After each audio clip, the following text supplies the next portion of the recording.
We're going to move on a little bit and then take a break in about 15 minutes or so before we wrap up. Kevin's going to talk about credit.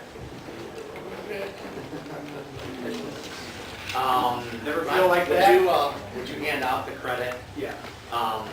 There's not a ton on here. There's just some practical information about the credit bureaus, how to get in touch with them, and I'm going to try to talk and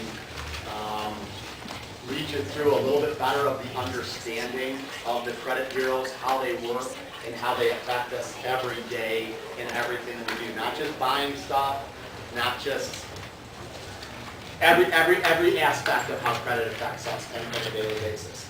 First slide, kind of a humorous one. Quick, give me the cash. That's the bank robbing you. Okay? Not you robbing the bank. Credit by definition, by Webster's dictionary, is a belief or a trust. It's a reputation, is a praise. Now, again, I listed all the definitions in there because they were in Webster's dictionary. The praise refers more to a college credit, okay, not credit. Credit is a belief and a trust that you're going to pay back, and a reputation, it builds your reputation on how you pay back debt, okay? We're not supposed to have that anyway, so we should be establishing their reputation, but it's there. A trust, number 4 is the key one in red. Trust that one will pay later. That's credit by definition. Your credit scores. You say, what's your score? The question mark. Average U.S. credit score is 678. That may be a little outdated, but it's probably not too far off. 750 and up being excellent. Good being between 720 and 749. Fair, 660 to 719. Uncertain, what they term is uncertain, is 620 to 659. And poor, anything under 619. It's a numerical rating system, and it helps determine an individual's credit risk. Okay? And I can tell you, beyond the shadow of a doubt, that everything today, if you're going out, whether it's a mortgage or an automobile or a credit card, everything today is score driven. Okay? It didn't used to be.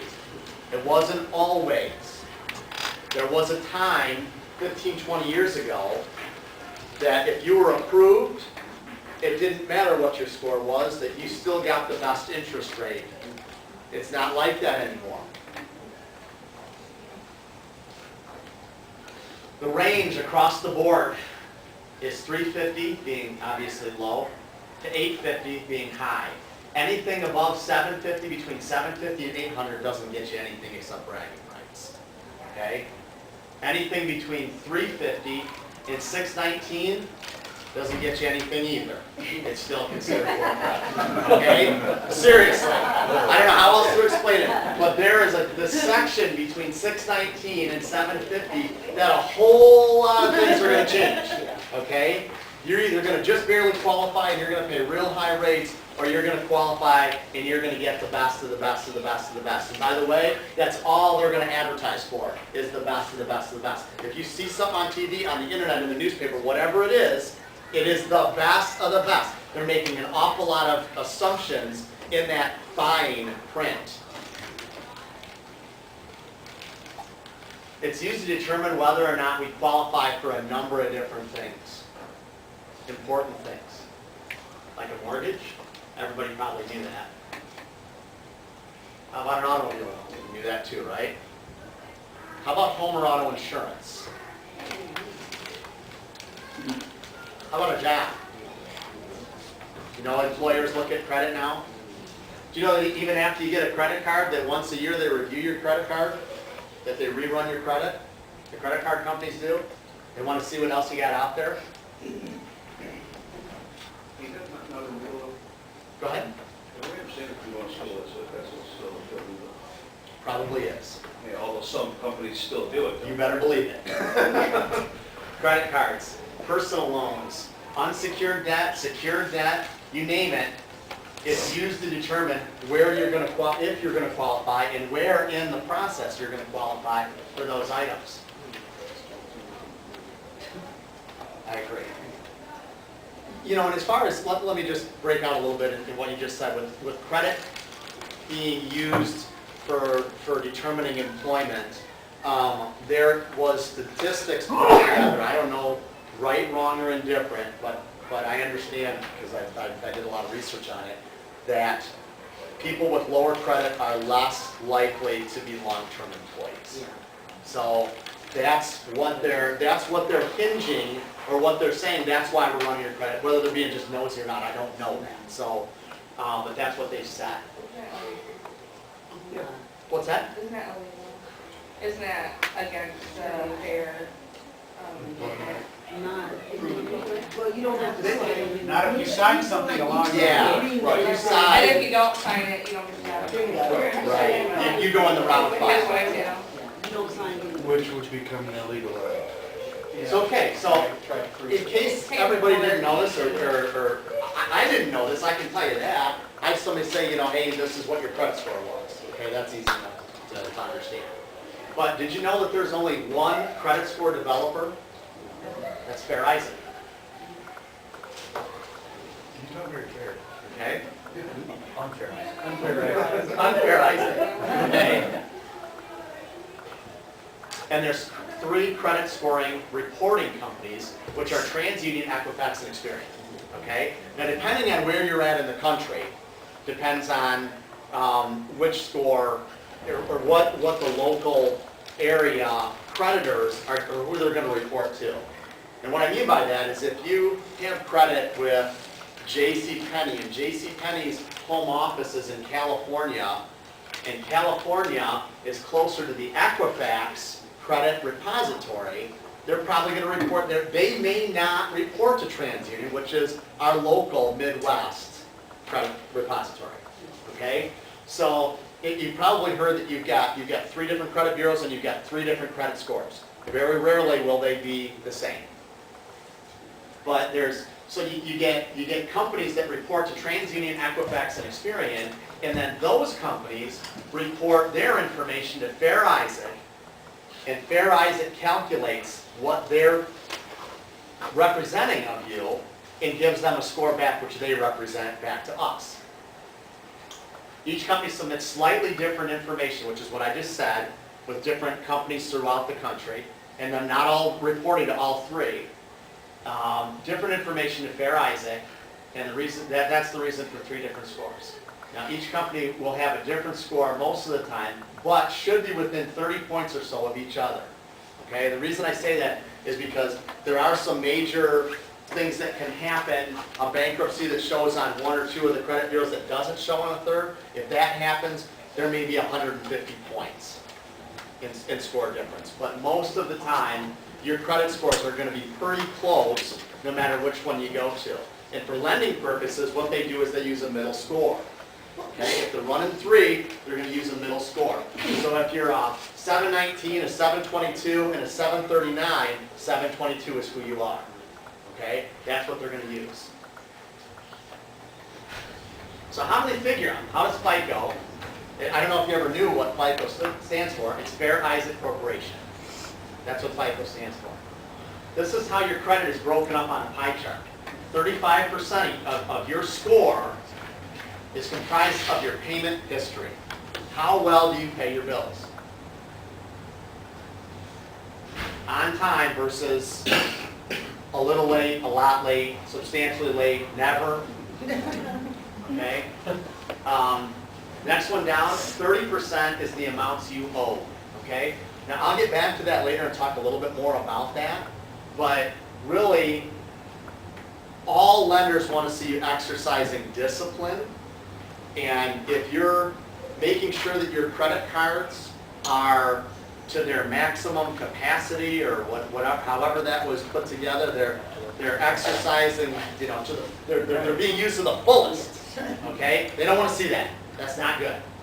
So that's why 30% of your score is calculated off of that. 15% off of the type of credit in use, whether it's revolving, whether it's secured debt, credit cards, whether it's an equity line or an automobile loan or a mortgage. 10% with new credit, and 10% with new credit in use.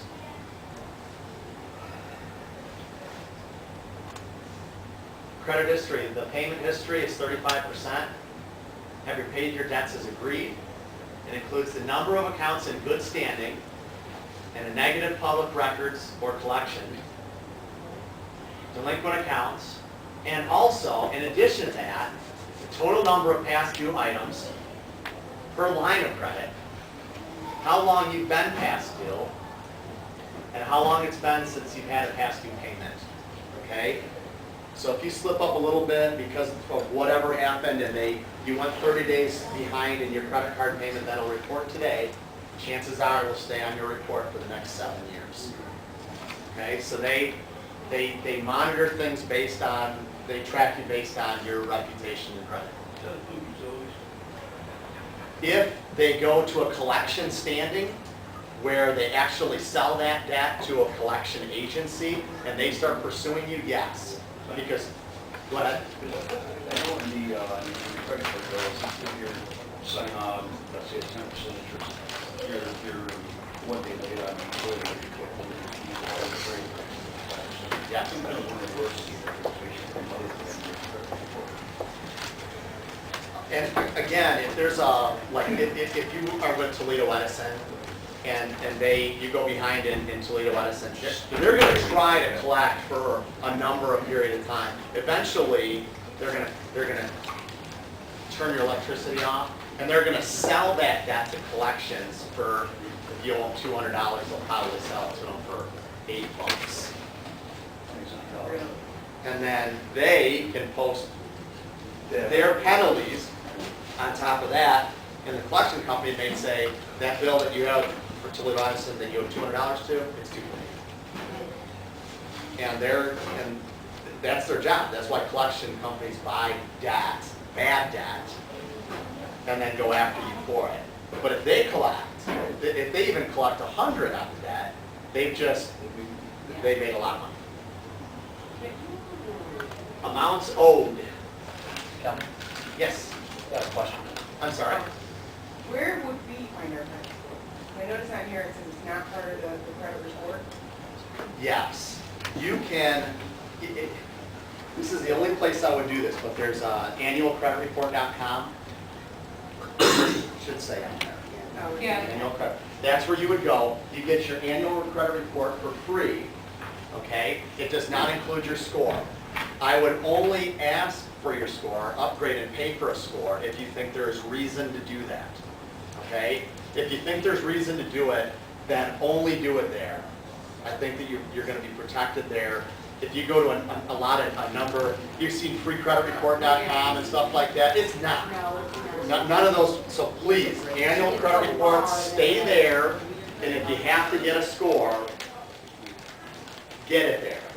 But don't do anything free trial, free debt for 90 days, free identity theft protection, that's a huge one. Please, just stay away from it. Really, what you want to do is you want to look at your credit report, you want to see if everything that you've got on your, cross-reference it to what you've got in your wallet, and what you're paying in your bills and stuff like that. And essentially just make sure that the information that's on there is correct, because we're going to get into bad reportings here in a minute, and I'll talk more about that. But you'll want to look at this stuff, and if it's free, and you're entitled to it anyways, once a year, just make sure you don't go in excess of that, because they'll charge you $20 or $30 or whatever, but